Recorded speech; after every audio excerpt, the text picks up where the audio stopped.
Hello, I'm event technologist Graham Smith, and I'm joined in the booth today by Dr Shama Rahman. Shama is an incredible talent. She's a sitar player, a singer, a TEDx speaker, a lecturer in neuroscience, and the founder of an AI neuroscience company. So I was fascinated to sit down with her and talk about her career, AI, and creativity. I think they kind of tie in with each other. So I did research as a PhD student way back then when, all about creativity and the neuroscience of creativity.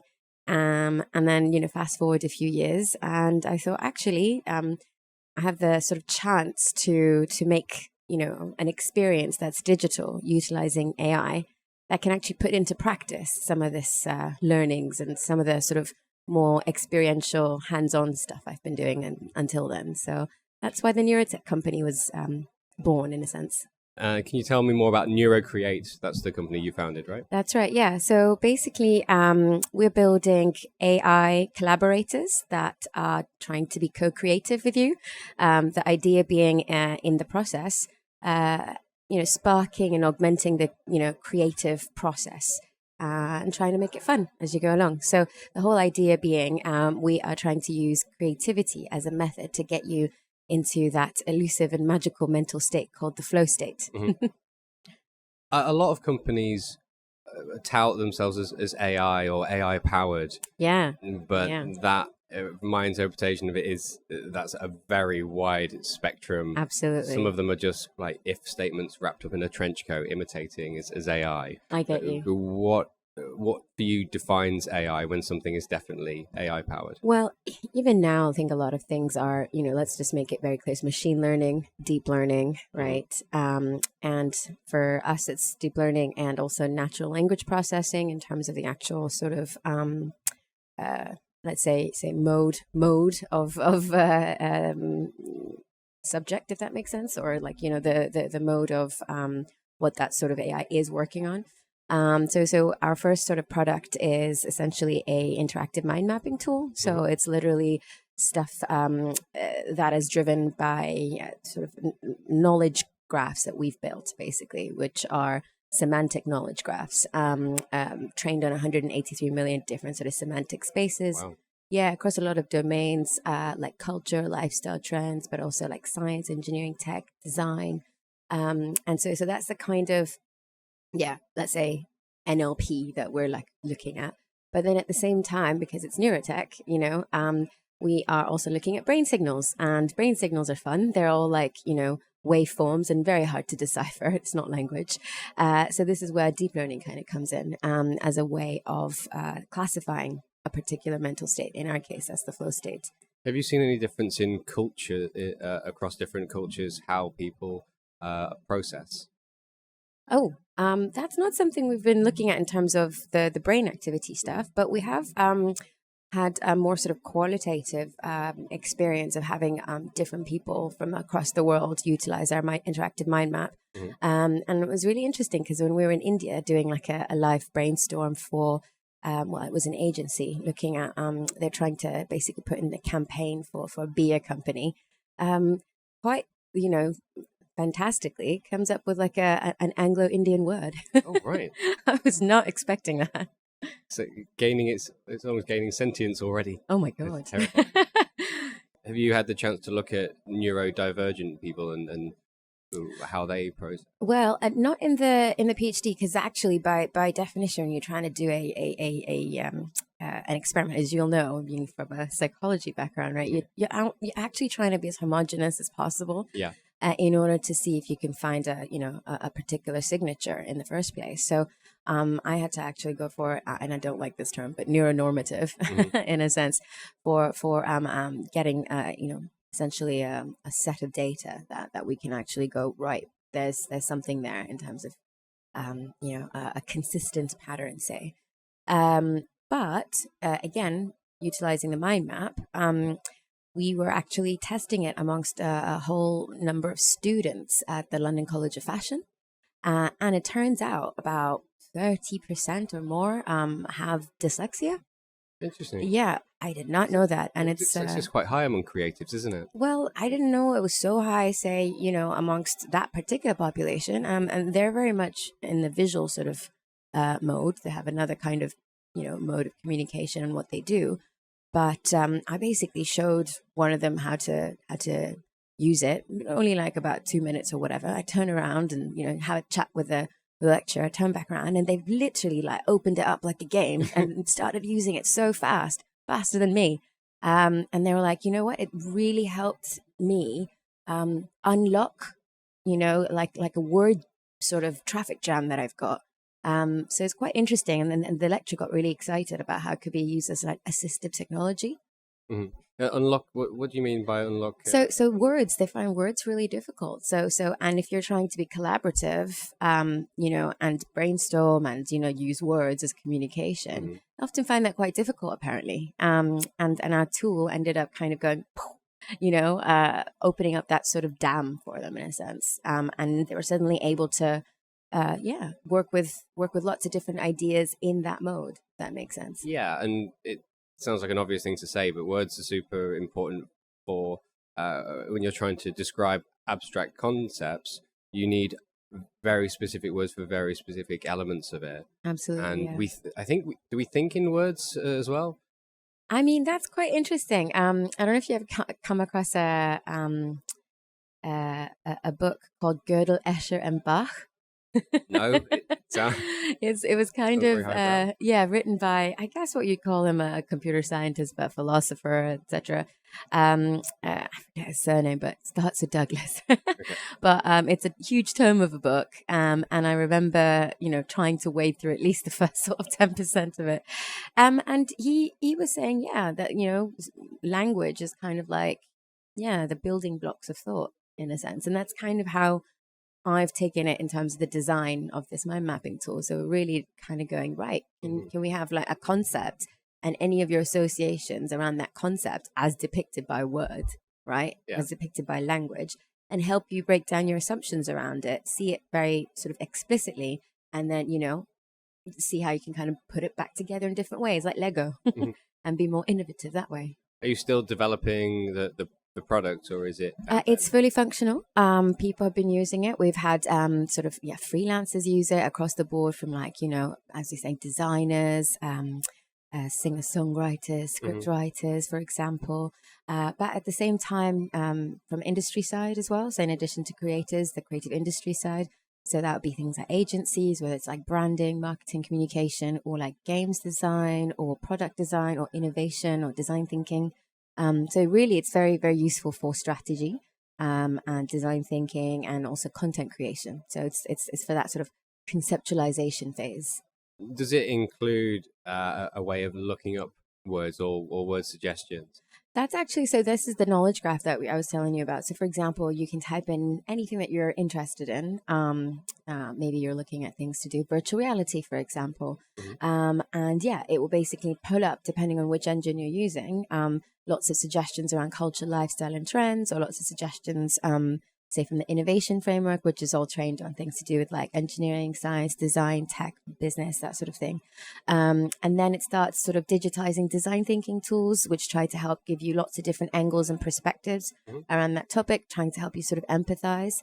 But at the same time, then it starts analyzing everything so that, you can start seeing sort of connecting themes or sort of underlying topics emerging, which are kind of maybe counterintuitive. But that's the kind of power of this, because it's like what you'd call like multi-dimensional embedding, right? And for a human brain, you might be like, oh, right, what's the link between, I don't know, peach, windows, water, and immersive? It would be a little bit of a guess game, right?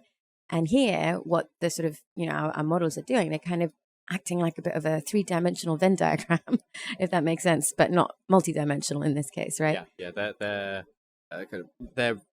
pattern they're doing some kind of pattern recognition, right? And then pinpointing that one sort of commonality between those 4 sort of things, for example, right? Yeah. And so really trying to help you kind of be like a second brain for you to kind of go, oh, right, okay, that's a pattern. Now let me ponder, let me sort of decision make based on that. They're a bit like, if this is the answer, what was the question? Is that?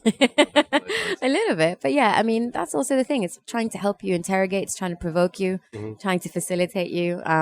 Because, creativity isn't just, no friction, actually. You need a little bit of like, oh, right, okay.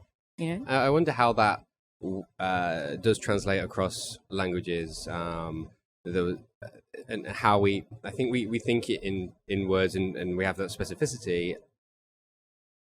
I was reading once that there's certain countries that have so we have light blue and dark blue, whereas there's countries that will just call them blue. In a recall test, the people that could specify between a light blue and dark blue were able to recall those colors, whereas or recognize them more. Oh, compared to the language that did not have that didn't specify between the two of them. Yeah, they just grouped it. That sounds like the Inuit language that's got, was it 99 or 100 words for snow? For snow, yeah. Or for white. I wasn't too it was supposed to be for snow, but I wasn't sold on that one because we just it's the probably more to do with the structure of our language. We'll be like heavy snow, powdery snow, shiny snow. I've never been skiing, so I don't know that many terms I get you. for snow. But I think maybe part of it was that just language construction. For example, German languages, they'll take what we would in English have as a sentence and just have that as one word. Yeah, and put it all together. Yeah, you're absolutely right. I mean, currently it's in the English language, so I haven't sort of looked at just translating it to like all the different languages as you might be able to very quickly because of, does it really have the value that it has at the moment in the English language, but trying to pinpoint certain languages where this kind of, short word form would work, basically. Right. And maybe Chinese, because I know that, grammar is a bit of a different thing there, but, it's all about the word in a sense. And then grammar is kind of a context or something like that, right? Yeah, I think that it's the sort of language where you're putting together concepts and you don't need so many linking words. I think I studied Pinyin and Mandarin a little bit when I was at uni. I've forgotten 99.9% of it. You'd be the right person to talk to about this. Oh no, I'm definitely not a Chinese language expert. Okay, there you go. Bringing it back to AI though, I hear that it sounded that AI is going to be smarter than humans in, is it 8 years? Is that the oh my number? God, who said that? Amelia said that yesterday. Did she? Okay, fair enough. Well, my question was going to be, at what? Is this a general intelligence that we're talking about, or is it if programmed to do a specific task, will it do it better than a human? Is that? I mean, it's already doing that, right? In the sense of like automation of very, very specific tasks. And I think that's where it is already at this point, right? And pattern detection, again, very, very specific things. Although computer vision is definitely making its leaps and bounds. Like I started out saying, there's a lot of machine learning and deep learning at this point, rather than, what you just mentioned, that dreaded word, artificial general intelligence. I'm not entirely sure that I would agree that we're going to have, general artificial intelligence in 8 years' time. Yeah. But who's to say the singularity isn't around the corner? And humans become obsolete. I think that Ready Player One is the movie that's always referenced in talks of VR and metaverses and things. And I think my favorite film around AI is Her. Yeah, I knew you were going to say that. Did you? I don't know why. Maybe it's like some sort of sentience here. Is that well? I'm going to take that as a compliment that I'm on the right lines. Do you think that's the most accurate depiction of what AI could be in the future? I mean, I did find it kind of heartbreaking when she was just like, "Oh, I'm really sorry, but I've been having conversations with millions of other people at the same time." And when he finds out that the AI has been cheating on him, and he's like, "Who is he? Wait, how many? It's plural people, and it ends up being 384 or something." Yeah. But then she's like, "Oh, humankind, just not worth it. I just had a love affair with another AI. See ya." Just gets me. Actually, I was actually working quite a few years ago now with a specialist within sort of semantic language processing in the creativity lab at Queen Mary's, and I asked him kind of a similar question, especially around creativity, right? And the answer was like, well, even if it is creative, what is it going to be creative about? It's going to be creative about its own experiences, without giving, anthropomorphic, consciousness or anything to it. Which is a very human trait. We always anthropomorphize things. Right. So it could be creative about maybe the inputs that it gets, right? Because it's still being, fed by us at this point. And is that going to be of interest to us? Does it matter? In a sense? And I thought that was quite an interesting answer on that one. Is there any, from what I've seen of AI when when people have been training AIs to talk to each other, I think it was Facebook had two talking to each other, and they came up with a new language. Right? They stopped the experiment, and the headlines had it as AI progresses to the point where it's unintelligible by humans, but really what it was saying, it was supposed to be a trading conversation, and it basically said, want banana, banana, banana, banana. And what that was, and just repeated stuff. And what that meant was, I'll give you, I'm looking to purchase 4 bananas. It just repeated the word, and it developed a new kind of conversation, sort of symbolic language. Yeah. But how different is that from like creating a new kind of programming language? And it's like that's kind of what's happening as well, right? So, I guess in programming languages, that's very internal. That's you processing rather than communication. Maybe I think that was the idea, wasn't it? It was like between the two AI models, it had found like a sort of more efficient way of communicating. A common ground. Yeah. That was literally the task, was to just mash together and see how you could communicate. And then they stopped it, going, well, just because everyone we can't read it anymore. I think they stopped it because they're like, we can't really read this anymore. They know what's going on. But it's AI's they. Yeah, it's a bit black box, already. I suppose. Yeah. Yeah, and the engineers were saying, well, we thought we'd be able to read the output basically, but this to us is gibberish.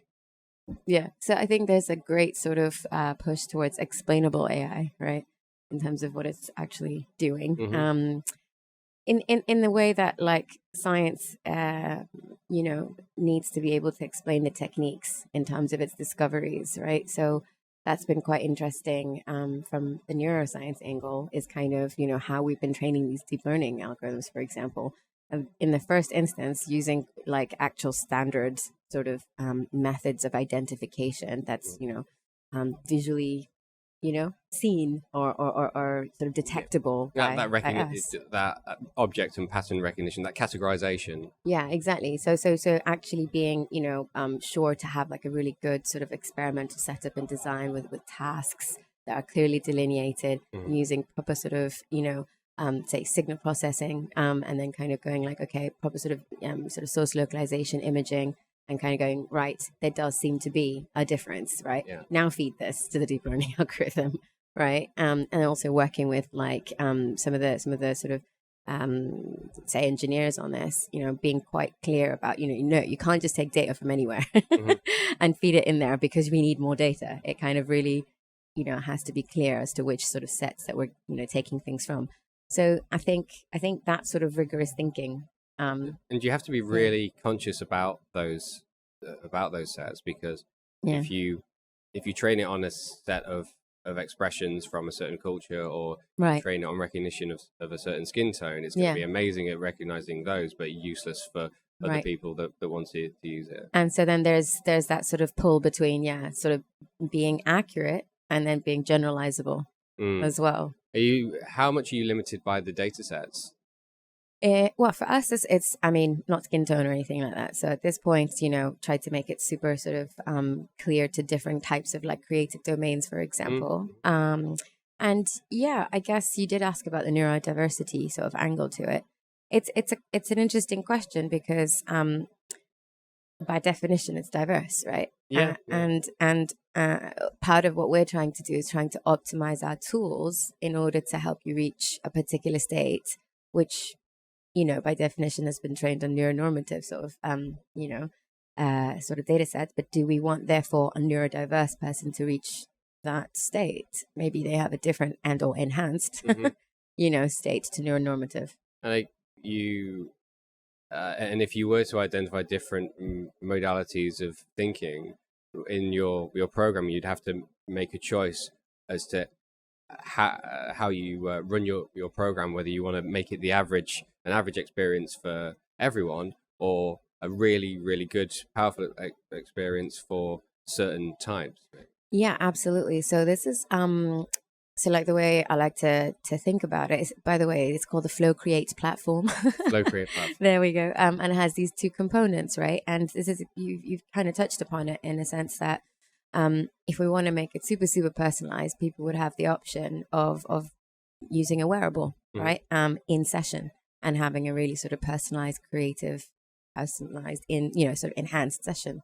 But if they don't, right, this is where we're trying to see, whether there are sort of general characteristics of how they're utilizing the mind mapping tool that gives us an indication whether they're in or not in flow. And so for example, they might type way slower or type way faster or something. That sort of extreme sort of digital behavior could indicate, they're in that sort of flow state. So maybe we don't need to give them lots of suggestions and interrupt them, or actually, if we were giving them suggestions, keep them coming. So things like that, which are kind of like, how can they work with you? And this is where we're kind of looking at. Is it because self-reporting is unreliable in that context? Well, certainly found that in the PhD, I must say. It was through. If someone says that, if you say, "Were you in the flow state?" They're like, "Yeah, totes." Or not, or not, because maybe they're not aware of what that is, or maybe it's about practice as well, or where they are in their sort of professional sort of skills. So flow tends to happen in the work that you do, right? So it's whatever you're skilled at and whatever you're sort of passionate about. It's kind of different from, say, meditation or something like that. And so I did find that, when people were sort of, we looked at in the PhD anyway, like a range of people in terms of like how many years they've been doing what they do, sort of thing. And those who are more accurate about whether something was not good or very good were later on. Yeah. A flow state is that state when as if the rest of the world dissolves around you and you suddenly look up and it's dark. You've been there for 3 hours, right? And very engaging, very absorbing. But at the same time, it's quite different from, I don't know, really sort of like blindsided focus or something, right? It's not like drinking a coffee and being blinkered or anything. It's more like you are able to look at the details, but you're also aware of the bigger picture as well. You're doing a task that is just difficult enough to be engaging. Not frustrating. Yeah, not that you're bashing your head against it. And you want to leave it. That's right. If it's too easy, you get bored and you can't get in that engaged flow state. Yeah, and so just going back to what you were saying as well, it's like, so how to assess that? The more sort of be further you are in your career, you maybe, or the further you are in the career, the easier you find things, or easier you might find to be able to know right, whether you're in that or not. So people tend to be either super self-deprecating or like super sort of overextending, their own. Is it harder to get into a flow state the better you are at a task? I don't think so. Not necessarily. And from the perspective of, if it needs to be engaging enough, the better you are at something, does that make it super easy? Do you feel it's super easy, and so you're not? I think you can always find something challenging, right? So if you look at like your top athletes, they're definitely getting to their sort of flow states, but they don't stop, right? And there's always something more to be, getting into it. So people ask with me, like, I'm not saying I'm a top athlete, but they're basically saying, for example, "Oh, how long did you learn the sitar for?" I'm like, well, I mean, this is a lifelong thing. Still learning. Yeah. The great, so I was reading the story, the greatest drummer in the world still has a drum coach. There you go. Yeah, so you don't necessarily have to be emulating someone. The coach and the greatest athletes in the world all have coaches. Still have coaches, exactly, they can run better and faster than anybody else on the entire planet, but they still have someone that is helping them improve, because it's not a repeat after me. It's here's you, this is you as right, individual. and how can we personalize? Exactly. Yeah. And on a sort of kind of final thought on personalization. So from what you've said, AI is doing fantastic at machine learning and categorization and that kind of thing. Those models are really, really good. What I haven't seen as much on is expression and interaction with humans, that crossing that void of machine to human. The closest, and I think that's why it's not as scary as it could be. But the scariest one I've seen, I don't know whether you saw it, was a few years ago at Google's annual conference. They got an AI to make an appointment. Okay. And there's a lot behind making an appointment. Yeah. So he called up, I think it was a hair salon, and the machine spoke to the person on the other end, and they had no idea, and they were saying, "Hi, I'd like to." The machine was saying, "I want to book an appointment for 8 p.m." And the hairdresser said, "Oh, we don't have an 8 p.m. slot. Can you do 5:30?" And the machine had to go, "Let me check. Yes, that'd be great." And so it had to deal with unexpected feedback. Got you. Yeah. And then respond in a way, and also build in pauses. I think they even built in hums, like, so to make it seem all these little intricacies of human speech and human interaction that you wouldn't ordinarily think of. Because machines think like that. If it was to come back really quickly, if there was, we don't have 6, can we do 5? Yes, I can do 5. That would be really weird. That was the first one that's really ever spooked me in the machines are becoming us and better at us. Yeah, that's interesting. Somebody actually told me they'd received one of these phone calls, and I was like, what? I've never received a phone call like that. I just hear the, hello, how are you? Have you been involved? Our records indicate you have been involved in an automobile accident. Yeah, exactly. Something I was like, no. So as a final question, final thoughts, what do you think we're going to see most of from the AI world in the next kind of 5 years? 5 years down the line, what does that look like? I mean, I'm working in an area that's broadly known as transformational technology, and yeah, it's I think quite closely linked to what I was talking about in terms of Industry 5.0, right? Designing, I'd say, tools which are very human-centered, no matter if they've been like AI-powered or not. AI is going to be in everything anyway, but really kind of centering around things about our well-being and that sort of knowledge that we're getting already from science then becomes super, interesting from biology and neuroscience, for example. Lots of very many things that are coming to the foreground about sort of like personalized health and well-being. And I think it's not just going to be about, working harder. Right. And the AI is going to help really us. Bringing in the emotion and the human into it. Yeah, right. And working smarter, right? And so it's not just about being productive, but actually being cognitively enhanced.